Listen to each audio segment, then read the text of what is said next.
যদি এই সংবিধানকে বাইবেল ধরে নেই, এই সংবিধানকে যদি গসপেল ধরে নেই, এই গসপেলের পুরোহিত অনুযায়ী যেভাবে ভ্যাটিকান সিটি চলে সেটা যদি আমরা ধরে নেই, তাহলে মাননীয় স্পিকার সেদিন বেগম জিয়া জেল থেকে বের হতে পারেন না। মাননীয় স্পিকার সেদিন বেগম জিয়া জেল থেকে বের হয়েছিল অভ্যুত্থানের জনরায়ের ভিত্তিতে। মাননীয় স্পিকার, আমি বক্তব্য দেওয়ার জন্য অনেক কিছু রেডি করে নিয়ে এসেছিলাম। আমরা আইনমন্ত্রী বলেছেন রুশু পড়ার জন্য, তারপরে হচ্ছে হবস পড়ার জন্য, মদিনা সনদ পড়ার জন্য পড়েছিলাম, কিন্তু আন্দালিব রহমান পার্থ সাহেব যে বক্তব্য দিয়েছেন, আমরা ক্লাস 8-9-এ যে ডিবেট করতাম সেটি রিভার্টাল দিলে 20 মিনিট সময় লাগবে। মাননীয় স্পিকার, তিনি বলেছেন যে আমি কোট করছি, উনি বলেছেন ৭২-এর সংবিধানের কিছু কিছু বিষয়কে ওনারা সম্মান দিয়েছেন। তার মানে কিছু কিছু বিষয়কে ওনারা সম্মান দেয় নাই। তার মানে এই অভ্যুত্থানের পরে এই সংবিধানের কিছু অংশ ওনারা মেনেছেন, কিছু অংশ ওনারা মানেছেন, যে অংশটা ওনাদের পক্ষে গিয়েছে, যে অংশটা ওনাদের বিপক্ষে গিয়েছে এই অংশটা ওনারা মানেন নাই। মাননীয় স্পিকার, এই ধরনের প্রকৃতি সম্পন্ন যারা আছে বাংলাদেশের পার্লামেন্ট যারা দেখছেন তারা সিদ্ধান্ত নেবেন। যারা কখনো কখনো কনফর্মিস্ট, যারা কখনো কখনো রিফর্মিস্ট, তারা মূলত হচ্ছে অপরচুনিস্ট। এখন আমি সংবিধানের কিছু কিছু ধারা মানব, কিছু কিছু ধারা মানব না। আমি কখনো কখনো সাংবিধানিক, কখনো কখনো আমি অসাংবিধানিক। মাননীয় স্পিকার, যখন ডক্ট্রিন অফ নেসেসিটির প্রশ্ন আসে, মাননীয় স্পিকার, এই এক্সিস্টিং সংবিধান অনুযায়ী যখন 7A এবং 7B বলবৎ থাকে, সেই জায়গা থেকে আইনজ্ঞরা, মাননীয় স্বরাষ্ট্রমন্ত্রী উনি থাকলে ভালো হতো। ডক্ট্রিন অফ নেসেসিটি মাননীয় স্পিকার 48-3 অনুযায়ী রাষ্ট্রপতি সুপ্রিম কোর্টের মাধ্যমে একটা এই 106-এর অ্যাডভাইজরি একটা রুল আছে। মাননীয় স্পিকার, এই অ্যাডভাইজরি রুলের মাধ্যমে সংবিধানের ফান্ডামেন্টাল কোনো বিষয় কম্প্রোমাইজ করা যায় না।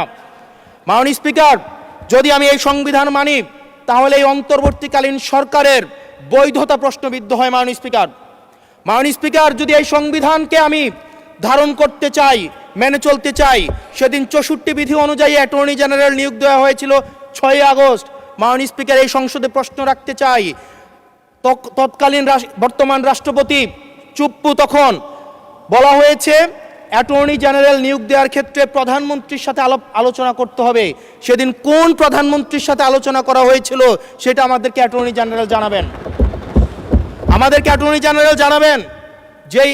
যেই হিয়ারিংটা হয়েছিল এই হিয়ারিংয়ে উনি উপস্থিত ছিলেন কিনা, তখনকার সময় যিনি প্রধান বিচারপতি ছিলেন ওবায়দুল হক, তিনি তখন কোথায় ছিলেন, সেই রায়ের কপিটা আমরা দেখতে চাই। মাননীয় স্পিকার, আপনি যখন বেগম জিয়াকে 6 আগস্ট সর্বপ্রথম ছাত্র জনতা যখন সিদ্ধান্ত নিয়েছিল আর এক মুহূর্ত বেগম জিয়াকে কারাগারে থাকতে দিবে না, বেগম জিয়াকে রাষ্ট্রপতির আদেশের মধ্য দিয়ে বেগম জিয়াকে সেদিনই হচ্ছে কারাগার থেকে যেই জুলুমের মধ্যে রাখা হয়েছিল সেটা থেকে ছাত্র জনতার রায়ের মধ্য দিয়ে সেখান থেকে বের করে আনা হয়েছিল। মাননীয় স্পিকার, যদি এই সংবিধানকে বাইবেল ধরে নেই, এই সংবিধানকে যদি গসপেল ধরে নেই, এই গসপেলের পুরোহিত অনুযায়ী যেভাবে ভ্যাটিকান সিটি চলে সেটা যদি আমরা ধরে নেই, তাহলে মাননীয় স্পিকার সেদিন বেগম জিয়া জেল থেকে বের হতে পারেন না। মাননীয় স্পিকার, সেদিন বেগম জিয়া জেল থেকে বের হয়েছিল অভ্যুত্থানের জনরায়ের ভিত্তিতে। মাননীয় স্পিকার, আপনারা বলছেন আপনারা ঠিক সেই জায়গায় আপনারা সংবিধানকে আপনারা মানছেন যেই জায়গায় সংবিধান থেকে আপনারা বেনিফিটেড হবেন। মাননীয় স্পিকার, গ্রামের ভাষায় কথা আছে, বলতে চাই না, যে গাং পার হইলে মাঝি কোন দুলা ভাই। ছাত্ররা, আপনাদের নেতাকর্মীরা গত 17 বছর ধান খেতে ঘুমাইতে হয়েছে, ত্যাগ তিতিক্ষার মধ্য দিয়ে যেতে হয়েছে। মহাসচিব কান্না করে বলেছে তাদের নেতাকর্মীরা ঢাকায় এসে রিক্সা চালিয়ে জীবন নির্বাহ করত। মাননীয় স্পিকার, আজকে দেখেন, আজকে লক্ষ লক্ষ নেতাকর্মী তাদের রক্ত দিয়েছে।